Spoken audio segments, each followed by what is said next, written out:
हे बघा हे फटाके लावायला घाबरते. अरे ही पोरं फटाक्यांना कशी काय घाबरतात कळतच नाही राव. मी तर सांगतो, काल आमचा बाप एवढा डेंजर आहे, हातात नाही ना लवंगे अशा सोडत होता. एवढंच ना, आमचा भाऊ हातात ना चिमणी बॉम्ब भेटत होता. मग आमचा बाप आहे ना लवंगी झाल्यानंतर बाण आहे ना बाण हाताने असे लावत होता डायरेक्ट वर. एवढंच ना, आमचा बाप सिगरेटनी बाण पेटवत होता, ते पण एका वेळेस 2-2. एवढंच नाही, आमचा बाप डोक्यावर भुईनोड आणि जिभेवर भुईचक्र लावून असं फिरत होता.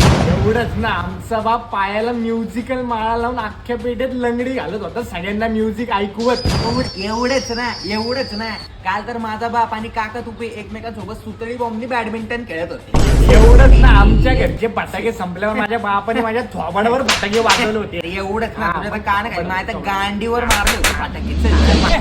एवढंच ना, आमचे वडील तर काय वालीला फटाके उडवायचे माहिती का. काय बोलतो, आमच्या वडील तर डायरेक्ट थायलंडला फटाके उडवायचे. थायलंड